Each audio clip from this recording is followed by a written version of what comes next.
Catholic church और Vatican का इतिहास जितना पुराना है उतना ही रहस्यमय भी है। इस वीडियो में हम वेटिकन से जुड़े उन 5 प्रमुख रहस्यों पर चर्चा करेंगे जिनके बारे में बहुत कम लोग जानते हैं।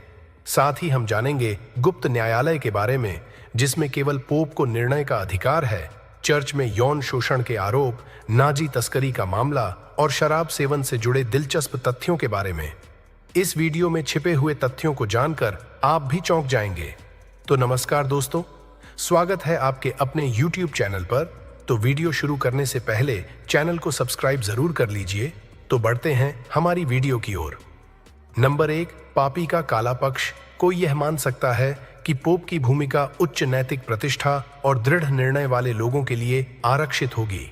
हालांकि कैथोलिक चर्च के 2000 साल के इतिहास में कुछ पोप उन 266 पुरुषों में से दोनों की कमी के लिए कुख्यात रहे हैं जिन्होंने पोप का पद संभाला है। अपने कुकर्मों के कारण बदनामी अर्जित की जॉन द ट्वेन, जिन्होंने 955 से 964 तक पोप के रूप में कार्य किया, उन्हें अक्सर छल, क्रूरता और अत्यधिक लापरवाही से चिह्नित सबसे खराब लोगों में से एक के रूप में उद्धृत किया जाता है, जो अपने हिंसक और अनैतिक व्यवहार के लिए जाने जाते हैं। जॉन द ट्वेन एक हत्यारा, एक जुआरी और एक व्यभिचारी था। उन्हें अब तक के इतिहास में सबसे खराब पोप का खिताब दिया गया। शायद सभी में से सबसे बदनाम अलेक्जेंडर V6 था, जिसकी बदनामी ने E.R. चैम्बरलेन की एक पुस्तक को भी प्रेरित किया, जिसका शीर्षक था बुरे पोप का जन्म। रोड्रिगो बोरा अलेक्जेंडर द6 ने 1492 से 1503 तक चर्च का नेतृत्व किया, जो बोर परिवार के लिए जाना जाता है। उनकी आपराधिक गतिविधियां पुनर्जागरण रोम के सबसे शक्तिशाली परिवारों में से एक थीं। अलेक्जेंडर V6 इतना भ्रष्ट और सत्ता का भूखा था कि वह असैसिन्स क्रीड 2 में एक पात्र बन गया। उस पर हत्या, भाई भतीजावाद और कई मामलों से कई बच्चों को जन्म देने का आरोप था। एक और कुख्यात पोप स्टीवन V6 था, जिन्होंने अपने विचित्र व्यवहार के कारण फांसी दिए जाने से पहले 896 से 897 तक की संक्षिप्त अवधि के लिए शासन किया। स्टीवन ने अपने पूर्ववर्ती पोप फॉर्मोसस के लिए इतनी नफरत दिखाई कि उन्होंने फॉर्मोसा की लाश को कब्र से बाहर निकाला और उस पर मुकदमा चलाया। उन्होंने मृतकों पर आरोप लगाए। पोप ने शव को क्षत विक्षत कर दिया और फिर उसे टाइबर नदी में फेंक दिया गया। उसके कार्यों ने रोम के लोगों को नाराज कर दिया, जिससे उसका पतन हो गया और बाद में मूसा को सम्मान के साथ फांसी दी गई और चर्च ने मृत व्यक्तियों के परीक्षण को रोकने के लिए एक नया नियम स्थापित किया। नंबर 2, वेटिकन गुप्त न्यायाधिकरण एपोस्टोलिक पेनिटेंट्री एक छिपा हुआ न्यायालय है जिसे 1179 में पोप अलेक्जेंडर III द्वारा सबसे गंभीर प्रकृति के पापों को संबोधित करने के लिए स्थापित किया गया था। यह न्यायाधिकरण 2009 तक गोपनीयता का आवरण पहने हुए ऐसे गंभीर मामलों से निपटता है कि केवल पोप ही दोष मुक्ति दे सकता है, जबकि पुजारी और बिशप नरसंहार के रूप में गंभीर पापों से मुक्त हो सकते हैं। गुप्त न्यायालय और भी अधिक गंभीर अपराधों को संभालता है। इनमें पोप के जीवन पर प्रयास, इकबालिया मुहर का उल्लंघन शामिल है। पुजारियों और अन्य अपराधों को नरसंहार से भी बदतर माना जाता है। ऐसे मामलों के संबंध में निर्णय पोप और ट्रिब्यूनल के प्रमुख द्वारा निजी बैठकों में प्रमुख दंडाधिकारी द्वारा किए जाते हैं।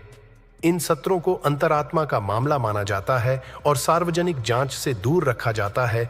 विवरण सख्ती से गोपनीय रहते हैं। नंबर 3, यौन शोषण के मामले एक ऐसा घोटाला जिसने चर्च को हिलाकर रख दिया। यौन शोषण के घोटाले कैथोलिक चर्च पर एक विनाशकारी दोष रहे हैं। दशकों से शिकारी पुजारियों से जुड़े हजारों मामले प्रकाश में आ रहे हैं। पहली महत्वपूर्ण रिपोर्ट संयुक्त राज्य अमेरिका में 1980 के दशक के मध्य में सामने आई।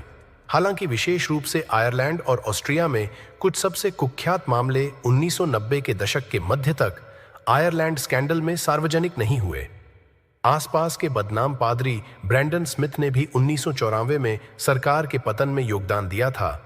वर्षों तक बच्चों की सुरक्षा के लिए या यह सुनिश्चित करने के लिए कोई नीति नहीं थी कि ऐसे अपराधों की सूचना अधिकारियों को दी जाए।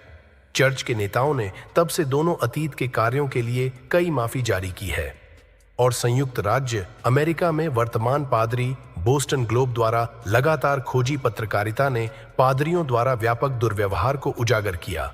2000 और 2010 के बीच दुनिया भर में पीड़ितों को आगे आने के लिए प्रेरित किया। 2019 में कई अमेरिकी दास पीड़ितों के साथ समझौता करने पहुंचे। पोप फ्रांसिस ने कसम खाई कि सभी दुर्व्यवहार करने वालों को न्याय के सामने लाया जाएगा। नंबर 4, तस्करी वाले नाजियों के रास्ते को पार करने के जोखिम के बजाय कानूनी परिणामों का सामना करना पसंद किया है।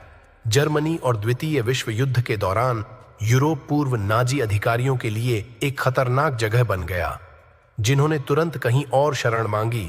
आश्चर्यजनक रूप से उन्हें अपने भागने के प्रयासों में वेटिकन और रेड क्रॉस दोनों से मदद मिली। रेड क्रॉस की अंतरराष्ट्रीय समिति के अभिलेखागार से हजारों दस्तावेज लीक हो गए। आईसीआरसी से हार्वर्ड विश्वविद्यालय के शोधकर्ता गेराल्ड स्टीनकर ने इस बात पर प्रकाश डाला है कि कैसे एडोल्फ इकान वायसेफ मंगला और क्लॉस बार्बी जैसे कुख्यात युद्ध अपराधी युद्ध के बाद की अराजक अवधि के दौरान पकड़ से बचने में कामयाब रहे। रेड क्रॉस ने झांत यात्रा दस्तावेजों को जारी करने के लिए वेटिकन के संदर्भों और सैन्य जांच पर बहुत अधिक भरोसा किया। जैसा कि 10 से 100 एस स्टीनर के शोध से संकेत मिलता है कि रेड क्रॉस ने इनमें से कम 1,20,000 दस्तावेज जारी किए, जिसमें 90% पूर्व नाजी इटली के माध्यम से यूरोप भाग गए। वेटिकन शरणार्थी आयोग ने भी बढ़ते सबूतों के बावजूद नाजी भगोड़ों को झूठी पहचान प्रदान करके महत्वपूर्ण भूमिका निभाई। वेटिकन ने लगातार अपने गुप्त अभिलेखागार से संबंधित दस्तावेजों पर टिप्पणी करने या जारी करने से इनकार कर दिया है। हालांकि पोप फ्रांसिस ने 2020 में इन रिकॉर्डों को सार्वजनिक करने का वादा किया था। नंबर 5, शराब पीना पाप है।